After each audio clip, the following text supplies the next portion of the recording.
Studio 4 news కి స్వాగతం. ములుగు జిల్లా తాడ్వాయి మండలంలోని కొడిశాల నుండి పోచాపూర్ వరకు 4 కోట్ల 10 లక్షల నిధులతో బీటీ రోడ్డు, ఆర్ఎన్బి రోడ్డు, లింగాల నుండి బోలేపల్లి వరకు 4 కోట్ల 10 లక్షల నిధులతో బీటీ రోడ్డు, ఆర్ఎన్బి రోడ్డు, పోచాపూరు నుండి బందాల వరకు 3 కోట్ల 80 లక్షల నిధులతో బీటీ రోడ్డు, పోచాపూర్లోని మినీ గురుకులంలోని 40 లక్షల నిధులతోటి 2 అదనపు తరగతి గదుల నిర్మాణం పనులకు రాష్ట్ర పంచాయతీరాజ్, గ్రామీణాభివృద్ధి, గ్రామీణ నీటి సరఫరా, మహిళా శిశు సంక్షేమ శాఖ మంత్రి Dhanasari Anasuya Seethakka, ITDA PO Chitra Mishra, DFO Rahul Kishan జాదవ్లతో కలిసి శంకుస్థాపనలు చేశారు. అనంతరం పోచాపూర్ గ్రామంలో అధికారులతో కలిసి నిర్వహించిన ప్రజా దర్బార్ కార్యక్రమానికి హాజరై గ్రామస్తులకు గ్రామంలోని కావాల్సినటువంటి సదుపాయాల గురించి మంత్రి అడిగి తెలుసుకున్నారు. ఈ కార్యక్రమంలో RDO Venkatesh, tribal welfare EE Veerabhadram, PR EE Ajay Kumar, R and B EE Venkatesham, DPO Devaraj, RTC DM Jyotsna, ప్రజాప్రతినిధులు, తహసీల్దార్, ఎంపీడీఓ, సంబంధిత అధికారులు తదితరులు పాల్గొన్నారు.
అదే విధంగా మన ములుగు నియోజకవర్గంలోని మరి ఏటూ నాగారం ఐటీడీఏ పరిధిలో ఉన్నటువంటి ఆదివాసీ గూడాలకు ఇప్పటికే మనము ఓటిలింగాల నుంచి మన కొడిశాల నుంచి పోచాపురానికి 4 కోట్ల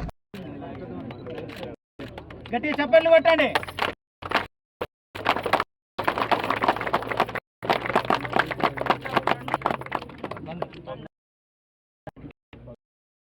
నుంచి బొల్లెపల్లి వరకు 4 కోట్ల 20 లక్షలతోటి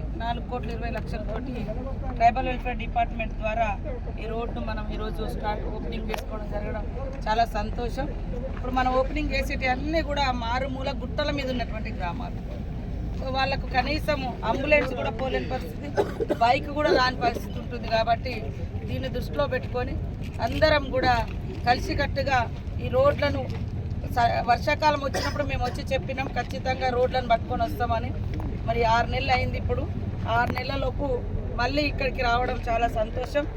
ఈ 1-2 నెలల్లో ఈ రోడ్లు కంప్లీట్ చేసుకొని మళ్ళీ వచ్చేటప్పటికి మన బండ్లన్నీ బీటీ రోడ్ల మీద ఆ గూడాలకు పోవాలనే ఆ యొక్క లక్ష్యంతో ఈ యొక్క శంకుస్థాపన చేసుకోవడం చాలా సంతోషం. అందరికీ నమస్కారాలు.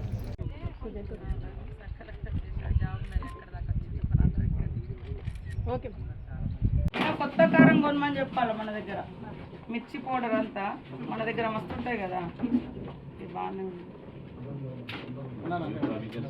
మంచిగా ఇట్లా స్టీల్ డబ్బాలు లాంటివి కొన్ని అది కొద్దిగా ఆయిల్ కూడా వేస్తారు. కొత్తవి కాబట్టి అది కొత్తవి రాకుండా చూసి మనం కూర్చున్నాం. పంచాయత్ సెక్రటరీ గారు రమేష్ గారు ఒకసారి ప్రశాంత్ మేడం గారికి ఓకే ఇవ్వాల్సిందిగా ఐటీడీ గారిని వీరభద్రం. రాజకీయాలలో కానీ ఉద్యమాలలో ఉన్నప్పుడు కానీ ఎంతో అనుబంధం ఉంది. కానీ మనం సరైనటువంటి బాటలు ఇవ్వలేకపోయినామని గత కొంతకాలంగా వేధిస్తున్నటువంటి బాధకు ఈరోజు నిజంగా చాలా సంతోషంగా ఉందని తెలియజేస్తూ అందరికీ మోక్షం కల్పించాలి. కాంట్రాక్టర్లు కూడా టెండర్లు తీసుకునేంత ఉత్సాహం పనికాడు ఉండడం లేదు. అలాంటి వాళ్ళని ఏరియాలలో అడుగు పెట్టనిచ్చేది లేదు. పని చేయగలుగుతాం అంటేనే ఈ ఏరియాకు టెండర్లు వేసుకోండి, లేదా తీసుకొని గుర్తుపట్టుకొని దాచుకుంటామని మన ఇల్లు, మన ఆస్తి కాదు, మన సొమ్ము కాదు. చాలా సంవత్సరాలుగా మరి ఈ ప్రాంతంలో ఉన్నటువంటి పోచాపురం కానీ, బందాల కానీ, ఒడ్డుగూడ, లింగాల కానీ, అంటే పైన గుట్టల మీద ఉన్నటువంటి నర్సాపురం, అల్లిగూడెం, బొల్లెపల్లి ఈ గ్రామాలకు, అదేవిధంగా ఒకప్పుడు కూడా మరి పసర నుంచి లింగాల వరకు కొడిసెల ఒడ్డుగూడెం నుంచి ఆ రోజు నేను 2009 నుంచి 14 వరకు ఎమ్మెల్యేగా ఉన్నప్పుడు నేను బలరాం నాయక్ గారు మరి ఇద్దరం అనుకొని ఈ రోడ్ను ఆ రోజు శాంక్షన్ చేయించడంతో ఇవాళ గుండాల నుంచి పసర నుంచి మేడారం దాకా పబ్లిక్ అందరికి కూడా మంచి సౌకర్యం ఏర్పడ్డది. మరి ఇంకా మిగతా 5 గ్రామాల ప్రజలు ఇబ్బంది పడుతూ ఉన్నారు. కాబట్టి ఫారెస్ట్ అధికారులు కూడా మానవతా దృక్పథంతో ఎక్కడ చెట్లు పోకుండా ఉండేటువంటి ప్రాంతాలకు రోడ్ సౌకర్యానికి అవకాశం ఇవ్వాలి. సెంట్రల్ గవర్నమెంట్ కూడా ఈ కింది స్థాయి ఫారెస్ట్ అధికారుల మీద ఒత్తిళ్లు తగ్గించాలి. ఎందుకంటే ఇవి కొత్త గ్రామాలు కాదు, వందల సంవత్సరాలుగా ఇక్కడ నివసిస్తున్నప్పటికీ రోడ్లు లేక ఎంతో ఇబ్బంది పడుతున్నారు. ఈ మధ్య కాలంలో సీఎం గారు కూడా రివ్యూ పెట్టి మరి ఇలాంటి రోడ్లన్నింటికి కూడా మోక్షం కలిగించాలని సంబంధిత శాఖ మంత్రి గారు కొండా సురేఖ గారికి ఫారెస్ట్ శాఖ మంత్రి గారి సమక్షంలోనే రివ్యూ కూడా చేయడం జరిగింది. అదేవిధంగా బండి సంజయ్ గారు మరి ఆస్పిరేషనల్ డిస్టిక్లకు వారు మరి ఇన్ఛార్జిగా వ్యవహరిస్తూ ఉన్నారు. మరి హోంశాఖ నుంచి కూడా వారు ఉప మంత్రిగా కూడా ఉన్నారు, డిప్యూటీ మినిస్టర్గా కూడా ఉన్నారు. కాబట్టి వారు కూడా ప్రత్యేకంగా చొరవ తీసుకొని ఈ ఆదిలాబాద్ నుంచి ఖమ్మం వరకు ఏవైతే ఫారెస్ట్ గ్రామాలు ఉన్నాయో రోడ్లు రాక ఇబ్బంది పడుతున్నటువంటి గ్రామాలకు మరి ఆస్పిరేషన్ డిస్టిక్ల కోటాలో ఉన్నది కాబట్టి వీటన్నింటిని రివ్యూ చేసి వెనువెంటనే అన్ని రోడ్లకు సంపూర్ణంగా ఫారెస్ట్ శాఖ నుంచి సెంట్రల్ గవర్నమెంట్ నుంచి వైల్డ్ లైఫ్ నుంచి ఏవైతే ఉన్నాయో అవన్నిటి కూడా పర్మిషన్ తీసుకురావాల్సిన అవసరం ఉందని వారిని కూడా నేను కలుస్తా స్పెషల్గా. ఎందుకంటే ఇవాళ అభివృద్ధి అంటే కేవలం హైదరాబాదో పట్టణాలు కాదు, అభివృద్ధి అంటే మారుమూల గ్రామాలకు కూడా కనీస రోడ్డు రవాణా సౌకర్యం, మంచినీటి సౌకర్యం, కరెంటు, అదేవిధంగా స్కూళ్ళు, అంగన్వాడీ సెంటర్స్, ఇవి మినిమం నీడ్స్. ఇవి అయినా కూడా మనం కల్పించినప్పుడే నిజంగా అంతటా అభివృద్ధి జరిగినట్టు. కేవలం కొన్ని పట్టణాలను చూసి మురిసిపోతే అభివృద్ధి కాదు. కాబట్టి హైదరాబాదుకు మన అటవీ ప్రాంతాలకు చాలా అంతరాలు, వాళ్ళు స్కైవేలు, హైవేలు, మరి ఇంకా రకరకాల హైవేలు నడుస్తున్నాయి. ఈడ మాకు 1 వే కూడా దొరకడం లేదు, ముఖ్యంగా ఫారెస్ట్ ప్రాబ్లమ్స్. కాబట్టి సెంట్రల్లో ఉన్నటువంటి ఫారెస్ట్ శాఖ కూడా మానవతా దృక్పథంతో ఇక్కడటువంటి అడవిని కాపాడాలి. ఇక్కడ జీవిస్తున్నటువంటి ప్రజలకు కూడా మినిమం సౌకర్యంగా ఉండేటువంటి రోడ్ కనెక్టివిటీ లేకుంటే ఈరోజు ఏ అధికారులు కానీ ఏ సంక్షేమ పథకాలు కూడా ఆ గ్రామాలకు వస్తలేవు. రోడ్ కనెక్టివ్ ఉంటే ఏ అధికారి అయినా ఆ ఊర్లకు రాగలుగుతారు, బడి పంతులు రాగలుగుతారు, అంగన్వాడీ టీచర్ అమ్మ రాగలుగుతారు. మరి ఆ ఊర్లలో స్కీమ్స్ కూడా తొందరగా ఇంప్లిమెంటేషన్ అయింది. ఇది మూల సిద్ధాంతం, మూల సూత్రం. కాబట్టి ఖచ్చితంగా ఇంకా చాలా ఊర్లలో రోడ్లు పెండింగ్ ఉన్నాయి. వాటన్నిటికి కూడా మరి పర్మిషన్ ఇవ్వాల్సిన బాధ్యత కూడా ఉంది. ముఖ్యంగా వైల్డ్ లైఫ్, ఏటు నాగారం వైల్డ్ లైఫ్ సాంచురీ కింద సెంట్రల్ గవర్నమెంట్ నుంచి గుర్తింపు ఉండడంతో చాలా ఊళ్ళలో రోడ్లకు పర్మిషన్ రావడం లేదు. వీటన్నింటిని కూడా కేంద్ర ప్రభుత్వం సానుకూలంగా ఆలోచించాలి. నేను కూడా పర్సనల్గా తొందరలోనే బండి సంజయ్ గారిని కలిసి మన యొక్క జిల్లా ప్రాబ్లమ్స్, ఫారెస్ట్ ప్రాబ్లమ్స్ కూడా ప్రత్యేకంగా తెలియజేస్తూ మరి ఇన్నాళ్లకు మరి ఈ రోడ్డు మనం చాలా సంతోషం అనిపిస్తుంది.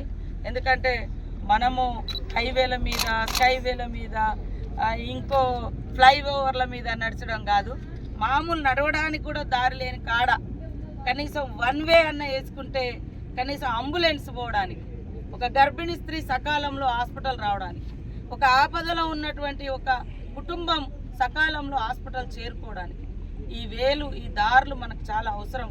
కాబట్టి ఎంతో పట్టుదలతోటి ఇక్కడటువంటి యంత్రాంగం, కలెక్టర్ గారు, డిఎఫ్ఓ గారు, పిఓ గారు, మరి మేము అందరం సమన్వయంతో ఈ యొక్క మానవతా దృక్పథంతో ఇది మనం చేయడం జరుగుతుంది. కాబట్టి నాకైతే చాలా జీవితంలో చాలా గొప్ప సంతోషంగా భావిస్తూ ఉన్నాను. ఎందుకంటే ఈ మారుమూల ప్రాంతాలలో పుట్టిన బిడ్డలుగా, తిరుగుతున్న వ్యక్తులుగా దాచుకుంటామని మన ఆస్తి కాదు, మన సొమ్ము కాదు. చాలా సంవత్సరాలుగా మరి ఈ ప్రాంతంలో ఉన్నటువంటి పోచాపురం కానీ, బంధాలు కానీ, ఒడ్డుగూడ లింగాల కానీ, అంటే పైన గుట్టల మీద ఉన్నటువంటి నర్సాపురం, అల్లిగూడెం, గొల్లెపల్లి ఈ గ్రామాలకు, అదేవిధంగా ఒకప్పుడు కూడా మరి పసర నుంచి లింగాల వరకు కొడిసెల ఒడ్డుగూడెం నుంచి ఆ రోజు నేను 2009 నుంచి 14 వరకు ఎమ్మెల్యేగా ఉన్నప్పుడు నేను బలరాం నాయక్ గారు మరి ఇద్దరం అనుకొని ఈ రోడ్ను ఆ రోజు శాంక్షన్ చేయించడంతో ఇవాళ గుండాల నుంచి పసర నుంచి మేడారం దాకా పబ్లిక్ అందరికి కూడా మంచి సౌకర్యం ఏర్పడ్డది. మరి ఇంకా మిగతా 5 గ్రామాల ప్రజలు ఇబ్బంది పడుతూ ఉన్నారు. కాబట్టి ఫారెస్ట్ అధికారులు కూడా మానవతా దృక్పథంతో ఎక్కడా చెట్లు పోకుండా ఉండేటువంటి ప్రాంతాలకు రోడ్ సౌకర్యానికి అవకాశం ఇవ్వాలి. సెంట్రల్ గవర్నమెంట్ కూడా ఈ కింది స్థాయి ఫారెస్ట్ అధికారుల మీద ఒత్తిళ్లు తగ్గించాలి. ఎందుకంటే ఇవి కొత్త గ్రామాలు కాదు, వందల సంవత్సరాలుగా ఇక్కడ నివసిస్తున్నప్పటికీ రోడ్లు లేక ఎంతో ఇబ్బంది పడుతున్నారు. ఈ మధ్యకాలంలో సీఎం గారు కూడా రివ్యూ పెట్టి మరి ఇలాంటి రోడ్లన్నింటికి కూడా మోక్షం కలిగించాలని సంబంధిత శాఖ మంత్రి గారు కొండా సురేఖ గారికి ఫారెస్ట్ శాఖ మంత్రి గారి సమక్షంలోనే రివ్యూ కూడా చేయడం జరిగింది. అదేవిధంగా బండి సంజయ్ గారు మరి ఆస్పిరేషనల్ డిస్టిక్లకు వారు మరి ఇన్ఛార్జిగా వ్యవహరిస్తూ ఉన్నారు. మరి హోంశాఖ నుంచి కూడా వారు ఉప మంత్రిగా కూడా ఉన్నారు, డిప్యూటీ మినిస్టర్గా కూడా ఉన్నారు. కాబట్టి వారు కూడా ప్రత్యేకంగా చొరవ తీసుకొని ఈ ఆదిలాబాద్ నుంచి ఖమ్మం వరకు ఏవైతే ఫారెస్ట్ గ్రామాలు ఉన్నాయో రోడ్లు రాక ఇబ్బంది పడుతున్నటువంటి గ్రామాలకు మరి ఆస్పిరేషన్ డిస్టిక్ల కోటాలో ఉన్నది కాబట్టి వీటన్నింటినీ రివ్యూ చేసి వెనువెంటనే అన్ని రోడ్లకు సంపూర్ణంగా ఫారెస్ట్ శాఖ నుంచి, సెంట్రల్ గవర్నమెంట్ నుంచి, వైల్డ్ లైఫ్ నుంచి ఏవైతే ఉన్నాయో అవన్నిటి కూడా పర్మిషన్ తీసుకురావాల్సిన అవసరం ఉందని వారిని కూడా నేను కలుస్తా స్పెషల్గా. ఎందుకంటే ఇవాళ అభివృద్ధి అంటే కేవలం హైదరాబాదో పట్టణాలో కాదు, అభివృద్ధి అంటే మారుమూల గ్రామాలకు కూడా కనీస రోడ్డు రవాణా సౌకర్యం, మంచినీటి సౌకర్యం, కరెంటు, అదేవిధంగా స్కూళ్ళు, అంగన్వాడీ సెంటర్స్, ఇవి మినిమం నీడ్స్. ఇవి అయినా కూడా మనం కల్పించినప్పుడే నిజంగా అంతటా అభివృద్ధి జరిగినట్టు. కేవలం కొన్ని పట్టణాలను చూసి మురిసిపోతే అభివృద్ధి కాదు. కాబట్టి హైదరాబాదుకు మన అటవీ ప్రాంతాలకు చాలా అంతరాలు. వాళ్ళు స్కైవేలు, హైవేలు, మరి ఇంకా రకరకాల హైవేలు నడుస్తుంది. ఇక్కడ మాకు 1 వే కూడా దొరకడం లేదు, ముఖ్యంగా ఫారెస్ట్ ప్రాబ్లమ్స్. కాబట్టి సెంట్రల్లో ఉన్నటువంటి ఫారెస్ట్ శాఖ కూడా మానవతా దృక్పథంతో ఇక్కడటువంటి అడవిని కాపాడాలి. ఇక్కడ జీవిస్తున్నటువంటి ప్రజలకు కూడా మినిమం సౌకర్యంగా ఉండేటువంటి రోడ్ కనెక్టివిటీ లేకుంటే ఈరోజు ఏ అధికారులు కానీ ఏ సంక్షేమ పథకాలు కూడా ఆ గ్రామాలకు వస్తలేదు. రోడ్ కనెక్టివ్ ఉంటే ఏ అధికారైనా ఆ ఊర్లకు రాగలుగుతారు, బడి పంతులు రాగలుగుతారు, అంగన్వాడీ టీచర్ అమ్మ రాగలుగుతారు. మరి ఆ ఊర్లలో స్కీమ్స్ కూడా తొందరగా ఇంప్లిమెంటేషన్ అయ్యాయి. ఇది మూల సిద్ధాంతం, మూల సూత్రం. కాబట్టి ఖచ్చితంగా ఇంకా చాలా ఊర్లలో రోడ్లు పెండింగ్ ఉన్నాయి. వాటన్నిటికి కూడా మరి పర్మిషన్ ఇవ్వాల్సిన బాధ్యత కూడా ఉంది. ముఖ్యంగా వైల్డ్ లైఫ్, ఏటు నాగారం వైల్డ్ లైఫ్ సాంచురీ కింద సెంట్రల్ గవర్నమెంట్ నుంచి గుర్తింపు ఉండడంతో చాలా ఊళ్ళలో రోడ్లకు పర్మిషన్ రావడం లేదు. వీటన్నింటిని కూడా కేంద్ర ప్రభుత్వం సానుకూలంగా ఆలోచించాలి. నేను కూడా పర్సనల్గా తొందరలోనే బండి సంజయ్ గారిని కలిసి మన యొక్క జిల్లా ప్రాబ్లమ్స్, ఫారెస్ట్ ప్రాబ్లమ్స్ కూడా ప్రత్యేకంగా తెలియజేస్తూ మరి ఇన్నాళ్లకు మరి ఈ రోడ్డు మనం చాలా సంతోషం అనిపిస్తుంది. ఎందుకంటే మనము హైవేల మీద, స్కైవేల మీద, ఇంకో ఫ్లైఓవర్ల మీద నడచడం కాదు, మామూలు నడవడానికి కూడా దారి లేని కాడ కనీసం 1 వే అన్న వేసుకుంటే కనీసం అంబులెన్స్ పోవడానికి, ఒక గర్భిణీ స్త్రీ సకాలంలో హాస్పిటల్ రావడానికి, ఒక ఆపదలో ఉన్నటువంటి ఒక కుటుంబం సకాలంలో హాస్పిటల్ చేరుకోవడానికి ఈ దారులు మనకు చాలా అవసరం. కాబట్టి ఎంతో పట్టుదలతోటి ఇక్కడటువంటి యంత్రాంగం, కలెక్టర్ గారు, డిఎఫ్ఓ గారు, పిఓ గారు, మరి మేము అందరం సమన్వయంతో ఈ యొక్క మానవతా దృక్పథంతో ఇది మనం చేయడం జరుగుతుంది. కాబట్టి నాకైతే చాలా జీవితంలో చాలా గొప్ప సంతోషంగా భావిస్తూ ఉన్నాను. ఎందుకంటే ఈ మారుమూల ప్రాంతాలలో పుట్టిన బిడ్డలుగా, తిరుగుతున్న వ్యక్తులుగా అనేక సంవత్సరాలు ఈ ప్రజలతో కలిసిమెలిసి రాజకీయాలలో కానీ ఉద్యమాలలో ఉన్నప్పుడు కానీ ఎంతో అనుబంధం ఉంది. కానీ మనం సరైనటువంటి బాటలు ఇవ్వలేకపోయినామని గత కొంతకాలంగా వేధిస్తున్నటువంటి బాధకు ఈరోజు నిజంగా చాలా సంతోషంగా ఉందని తెలియజేస్తూ అందరికీ నమస్కారాలు. సర్పంచులకు, ఎంపీటీసీలకు, మాజీ ఎంపీటీసీలు, మాజీ సర్పంచులు, యువకులు, ప్రశాంత్, అశోక్ అందరికి కూడా మరి మీ అందరికీ హృదయపూర్వక నమస్కారాలు. మేము జూన్ నెలలో, ఆగస్టులో వచ్చాం, ఆగస్టు 13 బాగా గుర్తుపెట్టుకున్నారు. ఆగస్టు 13 నాడు మరి ఈ ఊరికి రావడం జరిగింది. ఆ రోజు కూడా బాగా బురద వర్షం ఉన్నప్పటికి కూడా కలెక్టర్ గారికి చెప్పగానే ఏర్పాటు చేసి మరి మారుమూల ప్రాంతాల్లో ఉన్నటువంటి మరి ఆదివాసీ బిడ్డలకు వైద్యం అందాలి అంటే మరి వాళ్ళు కొడుసలకు రావాలన్నా కూడా ఇబ్బంది ఉంది కాబట్టి మనం అక్కడే ఒక సబ్ సెంటర్ లాగా ఏర్పాటు చేయాలని అనుకున్నప్పుడు అప్పటికప్పుడు ఏర్పాటు చేయాలంటే మరి కనీసం లారీలు వచ్చే పరిస్థితి ఉండదు, కట్టలేము. కాబట్టి కంటైనర్ హాస్పిటల్ అనేది మనము ఓపెన్ చేయడం జరిగింది. అందులో ఒక ఏఎన్ఎంను పెట్టి కంటైనర్ పెట్టాం. ఈ కంటైనర్ హాస్పిటల్ పెట్టిన తర్వాత ఈరోజు వివిధ రాష్ట్రాలలో, పక్క రాష్ట్రాల్లో కూడా మనలాంటి ఆదివాసీ గూడాలలో, తండాలలో, పల్లెలలో ఇలాంటి కంటైనర్ హాస్పిటల్లే మళ్ళీ పెట్టుకుంటా ఉన్నారు చాలామంది. దీని తర్వాత మనం ఒక స్కూల్ కూడా కంతనపల్లిలో, బంగారుపల్లెం అనే ఒక గొత్తికాయగూడెంలో మరి ఒక 13 లక్షలతో కూడా పెద్ద కంటైనర్ స్కూల్ కూడా పెట్టడం జరిగింది. అంటే మనకు బంగ్లానే కావాలని లేదు, వైద్యం నడవాలి, బడి నడవాలనే ఉద్దేశంతో ఆ రోజు ఒక 2 మనం పెట్టడంతో మరి అన్నీ కూడా సక్సెస్ఫుల్గా అయినాయి. ఈరోజు మీ అందరి సంతోషం చూస్తే అంటే మనం ఎన్నో ఏళ్ళుగా మన తాత ముత్తాతల నుంచి, ఏదో ఇప్పుడు వచ్చిన వాళ్ళం కాదు, తాత ముత్తాతల నుంచి పుట్టుక నుంచి ఇక్కడే ఉన్నటువంటి ఈ గుట్ట మీద ఉన్నటువంటి 5-6 గుడాలలో మరి రోడ్డు యొక్క అవసరం ఎంత ఉందో మీ అందరి సంతోషం, ఉత్సాహం చూస్తే నాకు అర్థమైంది, మీకు అర్థమైంది, నాకు ముందు నుంచి తెలుసు. ఎందుకంటే ఎప్పటి నుంచో నేను ఈ ఏరియాలో తిరుగుతూ ఉన్నా. చాలా ఏళ్ళ నుంచి నేను కూడా కలగన్నా ఈ ఏరియా ఖచ్చితంగా తార్ రోడ్ వేయించాలి, మనోళ్ళు బీటీ రోడ్ల మీద నుంచి మరి పట్టణాలకు పోవాలి, ఇది మనందరి హక్కుగా ఉండాలి అని. ఆ రోజు కూడా నేను ప్రతిపక్షంలో ఉన్నా కూడా బలరాం నాయక్ గారు కేంద్ర మంత్రిగా కాంగ్రెస్ ప్రభుత్వంలో ఉన్నాడు, నేను ఆ రోజు తెలుగుదేశంలో ఎమ్మెల్యేగా ఉన్నా. ఇద్దరం అన్న చెల్లెలాగా పార్టీలు వేరైనా ఖచ్చితంగా ఈ రోడ్డు రావాలి అని ఆ రోజు పట్టుదలగా సాధించుకున్నాక, రోడ్ వచ్చినాకనే ఊళ్ళలోకి వస్తా అని చెప్పిన ఆ రోజు కూడా ఆ రోడ్ శాంక్షన్ అయినాకనే ఏడాది పట్టింది వాస్తవానికి, మీకు మాట ఇచ్చిపోయిన తర్వాత ఏది పసర్ నుంచి లింగాలకు సక్సెస్ చేసినాకనే మళ్ళీ గ్రామాల్లోకి రావడం జరిగింది. మొన్న కూడా నేను 6 నెలలలో మీకు ఏదో ఒకటి ఈ రోడ్డు కంప్లీట్ చేసుకొని వస్తా అని ఇక్కడ నుంచి పోయిన కాంచి రోజు ఐటీడీఏ అధికారులను, వీరభద్రం గారిని రోజు నిద్రపోనీయకుండా ఏమి ఏమి ఏమి అని ఇటు కలెక్టర్ గారు, ఇటు డిఎఫ్ఓ గారు, రకరకాల ఫారెస్ట్ సమస్యలు కూడా ఉన్నాయి కాబట్టి అవన్నింటిని కూడా క్లియర్ చేసుకొని మరి ఈరోజు సాక్షాత్తు డిఎఫ్ఓ గారు కూడా మనందరికీ తోడుగా రావడం, వారికి అభినందనలు, ధన్యవాదాలు కూడా తెలియజేస్తా ఉన్నాం. కలెక్టర్ గారికి కూడా ప్రత్యేకంగా ధన్యవాదాలు. వారు కూడా ఇవాళ రావాల్సింది ఉండే, మనకు కొండపర్తి ఊరును మన గవర్నర్ గారు ఆ ఊరును ఇవాళ దాని మీద రివ్యూ అవుతుంది. కొండపర్తిలో లచ్చ పటేల్ గారి ఊర్లో అన్ని రకాల సౌకర్యాలు గవర్నర్ గారు కల్పించడం జరుగుతుంది.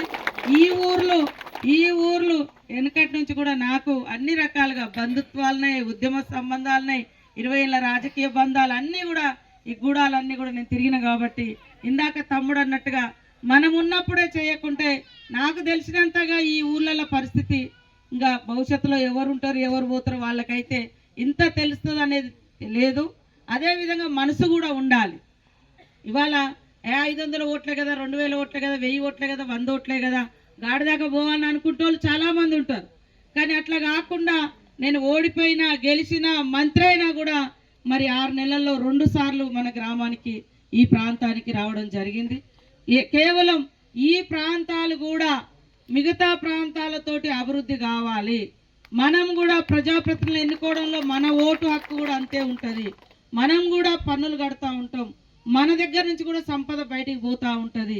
కాబట్టి ఖచ్చితంగా బయట ఉండేటువంటి సౌకర్యాలన్నీ కూడా ఇలాంటి మారుమూల ప్రాంతాలకు కూడా ఉండాలనే లక్ష్యంతో ప్రత్యేకంగా మరి దృష్టి పెట్టి వీటిని శాంక్షన్ చేయించుకోవడం జరిగింది. రాజు నుంచి మరి అప్రాక్సిమేట్లీగా 6 కోట్లు అయితే అంటున్నారు. ఇప్పుడు మీరు ఇటు పోయినా కూడా మీరు అటు పోయి ఆ సర్వే చేసుకొని రండి. వెంటనే 6 కోట్ల 7 కోట్ల ఇచ్చే బాధ్యత నాది. అల్లిగూడెం దాకా కూడా, అల్లిగూడెం నర్సాపురం దాకా కూడా రోడ్డు వేయించుకుందాం. మరి అదంతా ఇసుక భూములు కాబట్టి అది ఏ రకమైనటువంటి టెక్నాలజీ వాడాలా అనేది కొంత R&B వాళ్ళు సంశయంలో ఉన్నారు. కాబట్టి నేను ఇక్కడ మీ అందరికి ఒకటే చెప్తున్నా, రోడ్లు అవుతున్నాయి అంటే జనాభా పెరుగుతుంటుంది. ఇక ఈ భూములను కాపాడుకోండి, కొత్త దాంట్లో పోకండి. ఈ ఉన్న పోడు భూములనే సాగు చేసుకోండి. ఆ ఉన్న వాటికి చెక్ డ్యామ్ కట్టుకుందాం, బోర్లు వేసుకుందాం, నీటి వసతులు తెచ్చుకుందాం. కానీ రోడ్లు అయినాయి అంటే బయట నుంచి వచ్చి ఇల్లు కట్టుడు, ఊర్లు పెంచుడు అవుతుంటుంది. దాంతో మీకు ఇబ్బంది అవుతుంది. మనం వచ్చేటప్పుడు మంచిగానే అప్పించుకుంటాం, తర్వాత ఇబ్బంది అవుతూ ఉంటుంది. కొత్తగా మళ్ళీ అడవి కొడుతూ ఉంటారు, మళ్ళీ రకరకాలు అవుతాయి. కాబట్టి ఏ ఊరికి ఆ ఊరోళ్ళు ఉన్న జనాభా మీరు సంతోషంగా ఉండండి, మీ పిల్లలు సంతోషంగా ఉండండి, ఉన్నాయి సాగు చేసుకోండి, మంచి 2 పంటలు పండేటట్టుగా మనము కృషి చేద్దాం. దానికి సంబంధించి ఇబ్బందులు లేకుండా చూద్దాం. మనకేంటంటే ఈ ఫారెస్ట్ ఏరియా మొత్తం సెంట్రల్ గవర్నమెంట్ వైల్డ్ లైఫ్ కింద ఉండడం తోటి మరి అక్కడ ఢిల్లీ నుంచి పర్మిషన్లు రావాల్సి వస్తూ ఉంది, ఆ ఎన్నో ఇబ్బందులు పడాల్సి వస్తూ ఉంది. కాబట్టి మనం కూడా ఉన్న దాంట్లో రోడ్డు కూడా మనమేమి ఉన్న రోడ్డును మంచిగా దాని మీదనే బీటీ బందోబస్తు వేయించుకోవడం, తర్వాత ఉన్న జనాలు మంచిగా ఉన్నంత భూమిని సాగు చేసుకొని పంటలు పండించుకొని కుటుంబాలు సంతోషంగా ఉండడం, ఇది మన అందరి లక్ష్యం. కాబట్టి పిల్లలు కూడా చదువుకునేటువంటి వాళ్ళు ఇవాళ కూడా చలవాలి. ఇప్పుడు మేము జాబ్ మేళ పెట్టినాం, మన ఊర్లోనే ఉద్యోగాలు లేవు. ఈ రోజులలో కూడా ఉద్యోగాలు ఏ ఊరికి ఆ ఊరు రాదు. మనం ఎక్కడ నౌకరు వస్తే అక్కడ పోవాలి. సార్ ఎక్కడ కర్ణాటక మహారాష్ట్ర నుంచి వచ్చిండు, మేడం వేరే జిల్లాల నుంచి వచ్చింది, కలెక్టర్ కర్ణాటక నుంచి వచ్చిండు, ఎస్పీ కర్ణాటక నుంచి వచ్చిండు. మరి వాళ్ళ రాష్ట్రాలు అంత పెద్ద పెద్ద చదువులు చదివి వాళ్ళ సొంత రాష్ట్రాలను వదిలిపెట్టుకొని వచ్చి ఇక్కడ డ్యూటీలు చేస్తాం. మనం కూడా మన ఊరు వదిలిపెట్టి హైదరాబాద్, వరంగల్, ములుగా అట్లాంటి కాడ అవకాశాలు వచ్చినప్పుడు పిల్లలు వచ్చి జాబులు చేసుకోవాలి. లేదా వ్యవసాయం అయితే వ్యవసాయవేత్తలు కాండి, వ్యవసాయమే చేయండి, మంచిగా కొత్తదనంగా పంట పండించండి, తక్కువ కాలంలో తక్కువ భూమిలో ఎక్కువ పంట పండేటట్టుగా చేసుకోండి. వ్యవసాయం చేసుకుంటే తప్పేం కాదు. యువత కూడా మనకు చదువు లేనప్పుడు ఒకవేళ ఉద్యోగం రానప్పుడు పంటనే పెద్ద పెట్టుబడి, మీరే దేశానికి అన్నం పెట్టే వాళ్ళు అవుతారు. కాబట్టి ఖచ్చితంగా మీరు ఇక్కడ అధికారులు కూడా మరి ఐటీడీఏ నుంచి ఈ రోడ్లు శాంక్షన్ చేయడం జరిగింది. ముఖ్యంగా కొడిశల నుంచి పోచాపురం 5 కిలోమీటర్లకు 4,10,00,000 రూపాయలు ఇవ్వడం జరిగింది. ఇప్పుడు ఆ కొడిశల కాడ కూడా మేము కొబ్బరికాయ కొట్టి రావడం జరిగింది. అదేవిధంగా ఆర్ఎన్బి రోడ్డు లింగాల రోడ్ నుంచి బొల్లెపల్లి 5 కిలోమీటర్లకు 4,20,00,000 ఇవ్వడం జరిగింది. పోచాపురం నుంచి బందాల మరి 4.5 కిలోమీటర్లకు 3,80,00,000 రూపాయలను మనం శాంక్షన్ చేయడం జరిగింది. మొత్తంగా 12 కోట్లు. ఇంకా 6 అయినా 7 అయినా ఎంతైనా అక్కడి దాకా కూడా నేను మా పంచాయతీ రాజ్ నుంచి నేను ఆ శాఖకు మంత్రిగా ఉన్నా కాబట్టి తొందరలోనే అవి కూడా ఇచ్చి వాళ్ళని కూడా నిరుత్సాహపరచం. అది శాంక్షన్ అయింది కానీ కొద్దిగా టెక్నికల్గా ఆర్ఎన్బిలో శాంక్షన్ అయింది. కొంచెం మళ్ళా ఢిల్లీకి పోయి రావాలంటే చాలా టైం పడుతుంది. కాబట్టి ఏది ఈ శాఖ నుంచి ఆర్ఎన్బి అయితే ఆర్ఎన్బి, పిఆర్ అయితే పిఆర్, ఖచ్చితంగా అల్లిగూడెం నర్సాపురం వాళ్ళ కళ కూడా నెరవేరుస్తామని ఈ సందర్భంగా తెలియజేస్తా ఉన్నాను. అదేవిధంగా చెక్ డ్యామ్ల విషయం కూడా మనము మన 100 రోజుల పని నుంచి కూడా చిన్న చెక్ డ్యామ్ శాంక్షన్ ఇచ్చినాం. కానీ ఇక్కడ అధికారులు దృష్టి పెట్టినట్టుంది. మరి ఎంపీడీఓ గారు ఎవరున్నారు, మీరు అవి తీసుకొని అది ఎంత అవుతుంది ఏంది అనేది ఐబీ వాళ్ళకు కూడా చెప్తాం. ఖచ్చితంగా ఇప్పుడు అల్లిగూడెం తోగు అనేది అల్లిమడుగు అడుగుతూ ఉన్నారు ఈ 4-5 గ్రామాలకు. నేను మళ్ళీ ఒకటే చెప్తున్నా, పాపం సాక్షాత్తు డిఎఫ్ఓ గారు కూడా వచ్చిండు. ఎందుకంటే ఫారెస్ట్ అనేక ఇబ్బందులు ఇక్కడ పరిధిలో లేదు. ఇప్పుడు మన వైల్డ్ లైఫ్ అయినసరికి ఢిల్లీ దాకా పోవాల్సి వస్తుంది. కార్యక్రమాలు ఐటీడీఏ ద్వారా కానీ ఇటు గవర్నమెంట్ నుంచి పంచాయతీరాజ్ శాఖ నుంచి కానీ మా డిపార్ట్మెంట్ నుంచి కానీ ఆర్ఎన్బి నుంచి కానీ తప్పకుండా చేసి ఈ గ్రామాలలో అడవులు ఉంటాయి, ప్రజలు సంతోషంగా ఉంటారు, రోడ్లు కూడా ఉంటాయి, వాళ్ళ మినిమం అవసరాలను కూడా తీర్చుతాం. కానీ మంచి ఈ అడవి వాతావరణాన్ని కూడా కాపాడుకోవాల్సిన అవసరం ఉంది. ఫారెస్ట్ క్లియరెన్స్ కూడా ఇవి కొన్ని ఇబ్బందులు ఎదురవుతా ఉన్నాయి. వైల్డ్ లైఫ్లో ఉండడంతో సెంట్రల్ గవర్నమెంట్ నుంచి పర్మిషన్ రావాల్సినటువంటి పరిస్థితి ఉంది. దాంతో ఇంకా కొన్ని రోడ్లు పెండింగ్ ఉన్నాయి. మనకు కొత్తగూడెం, పాకాల కొత్తగూడెం, గంగారం, అదేవిధంగా ఇటు కన్నాయగూడెం మండలాల్లో, తాడువాయి మండలాల్లో కొన్ని పెండింగ్ ఉన్నాయి. వాటిని కూడా మొన్న సీఎం గారు చర్చ చేయడం జరిగింది. ఎట్టి పరిస్థితుల్లో మనకు వచ్చినటువంటి మారుమూల ప్రాంతాలలో ఆ నిధులను ఖర్చు పెట్టాలి. గ్రామాలకు, గిరిజన గ్రామాలకు, గూడాలకు, తండలకు, దళిత పల్లెలకు, ఇట్లా మారుమూల గ్రామాలకు కూడా రోడ్డు రవాణా సౌకర్యం కల్పించాలని సీఎం గారు ఫారెస్ట్ శాఖ అదేవిధంగా ప్రిన్సిపల్ సెక్రటరీ డోగ్రియా గారితో ఈ అందరితో కలిసి మీటింగ్ కూడా పెట్టడం జరిగింది. వాటి ఫలితంగా రాబోయే కాలంలో ఇంకా మంచిగా రోడ్లు నిర్మించుకుంటామనే ఆశ నాకున్నది. ముఖ్యంగా మారుమూల గూడాల నుంచి వచ్చినటువంటి వాళ్ళుగా, పల్లెల బతుకులు తెలిసినటువంటి వ్యక్తులుగా, మారుమూల ప్రజల ఇబ్బందులు తెలిసినటువంటి వ్యక్తులుగా, అటవీ ప్రాంత ప్రజల బాధలు తెలిసినటువంటి వ్యక్తులుగా ప్రతి ఊరు డెవలప్ కావాలంటే ఫస్ట్ రోడ్ కనెక్టివిటీ ఉండాలి, రవాణా సౌకర్యం ఉండాలి. అది అయినప్పుడే మనము ఇతర ప్రాంతాలతో పోటీగా చేస్తాము. కాబట్టి చాలామంది ఏమనుకుంటారంటే హైదరాబాదో లేకుంటే హన్మకొండో కేవలం సిటీ డెవలప్ చేస్తే అంత అభివృద్ధి అనుకుంటారు. కానీ క్వైట్ డిఫరెంట్గా ఇక్కడ మనకు అక్కడ ఆకాశంలో ఉన్నారు, మనము భూమి మీదనే ఉన్నాం. ఇంకా భూమి మీదనే ఉండాలి ప్రతి ఒక్కరము, బట్ ఈ భూమి మీద కూడా అభివృద్ధి జరగాలి. కాబట్టి మేము మా మినిమం హక్కు అది. కనీసం రోడ్డు రవాణా సౌకర్యం, కనీసం బడి, కనీసం మంచినీళ్ళు, కనీసం గృహాలు, అంగన్వాడీ సెంటరు, కరెంట్ లైన్స్, ఇవి మినిమం నీడ్స్ పబ్లిక్. సో వీటి కోసం ఖచ్చితంగా ఫారెస్ట్ అధికారులు కూడా ఒక మానవతా దృక్పథంతో హ్యుమానిటీ గ్రౌండ్లో ఇక్కడ ఉన్నటువంటి ప్రజలకు పర్మిషన్స్ ఇచ్చి చెట్లు పోకుండా మనం ఈ అభివృద్ధిని కోరుకుందామని కోరుకుంటున్నాం. ఇక 5 గూడాల ప్రజలు అనేక అవస్థలు పడుతూ ఉన్నారు. వాళ్ళ బాధ నాకు కూడా దాదాపు 35-40 సంవత్సరాల నుంచి నాకు కూడా తెలుసు. నేను 15-16 సంవత్సరాల అప్పటి నుంచి కూడా ఈ ప్రాంతంలో తిరిగినా కానీ, తర్వాత రాజకీయ బంధం కానీ, ఉద్యమ బంధం, కుటుంబ రిలేషన్స్ ఇవన్నీ చూసినప్పుడు ఎన్నోసార్లు మేము కూడా అనుకునేది, పాపం వీళ్ళ కష్టమైంది, వీళ్ళు కొత్తగా కట్టుకున్న ఊర్లు కాదు, కొత్తగా ఎక్కడి నుంచి వచ్చినటువంటి వాళ్ళు కాదు, ఇక్కడనే పుట్టి ఇక్కడనే పెరిగి ఉన్న సరైనటువంటి రోడ్డు రవాణా సౌకర్యం లేక కనీసం హాస్పిటల్ కూడా వెళ్ళలేని పరిస్థితి, గర్భిణీ స్త్రీలు కనీసం డెలివరీకి వెళ్ళాలన్న ఇబ్బంది, అదేవిధంగా జ్వరం వచ్చినటువంటి వ్యక్తి కూడా మరి జోలెమూటలు ఏమంటారు జోలెలు కట్టుకొని పేషెంట్లను తీసుకుపోయే పరిస్థితి ఉండేది. ఇలాంటి పరిస్థితి నుంచి క్రమక్రమంగా కొంత మెటల్ రోడ్లు గతంలోనే కొంత మనం వేసుకున్నాం. కాంగ్రెస్ ప్రభుత్వం ఆనాడు 2014లో మెటల్ రోడ్లు ఎన్ఆర్ఈజీఎస్ ద్వారా కొంత అయినప్పటికి కూడా మరి వర్షం పడితే ఎక్కడికక్కడ బురదమయం ఉండేది. అలాంటి పరిస్థితుల్లో 12 కోట్లతోటి ఐటీడీఏ నుంచి మరి కొడిశల నుంచి పోచాపురం, అదేవిధంగా లింగాల రోడ్ నుంచి బొల్లెపల్లికి, మరి ఇక్కడ పోచాపురం నుంచి బందాలకు ఈరోజు మనం శంకుస్థాపన చేయడం జరిగింది. అదేవిధంగా పోచాపురం మినీ గురుకులం కూడా 2000 సంవత్సరంలో ఈ దట్టమైన అడవిలో మినీ గురుకులం స్టార్ట్ అయింది. ఇక్కడ అంతా కూడా ఆదివాసీ పిల్లలు, ఆదివాసీ టీచర్లు పనిచేస్తూ ఉన్నారు. మరి అప్పుడు కట్టినటువంటి బిల్డింగ్సే ఉన్నాయి. ఇప్పుడు మళ్ళీ మనము కొంత 20-40 లక్షలతోటి బిల్డింగ్స్ ఇచ్చినాం. వాళ్ళు కొన్ని కోరిక అంటే సమస్యలు కూడా చెప్పారు, అవి కూడా పరిష్కరిస్తాం.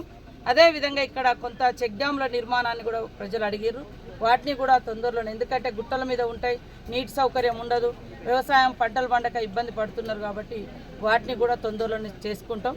అదేవిధంగా ప్రజలందరికీ కూడా ఒకటే పిలుపునిస్తున్నాం, కొత్తగా అడవులు కొట్టద్దు, ఉన్న సాగు భూములలో మంచి 2 పంటలు వచ్చే విధంగా మనం వ్యవసాయాన్ని అభివృద్ధి చేసుకుందాం. అట్లనే పోచాపురం నుంచి కూడా మరి అల్లిగూడెం నర్సాపురానికి కూడా తొందరలోనే రోడ్డు శాంక్షన్ చేసి నేనే మళ్ళీ శంకుస్థాపన కూడా వస్తామని తెలియజేస్తా ఉన్నాం. ఇలాంటి గ్రామాలలో ఐక్యత, స్వచ్ఛత, అదేవిధంగా మరి మంచితనం ఇవన్నింటిని కూడా కాపాడుకోవాలి. ఈ మోడల్ విలేజ్లుగా కూడా ఈ గుట్ట మీద ఉన్నటువంటి ఈ బందాల కానీ, అల్లిగూడెం కానీ, పోచాపురం కానీ, నర్సాపురం కానీ, బొల్లెపల్లి కానీ ఈ 5-6 ఊర్లలో ఒక మంచి యూనిటీ ఉంటుంది. పబ్లిక్ అంతా కూడా ఒక స్వచ్ఛమైన మనసుతో పనిచేస్తూ ఉంటారు. దాన్ని ఎప్పుడు కూడా పొల్యూట్ కానియకుండా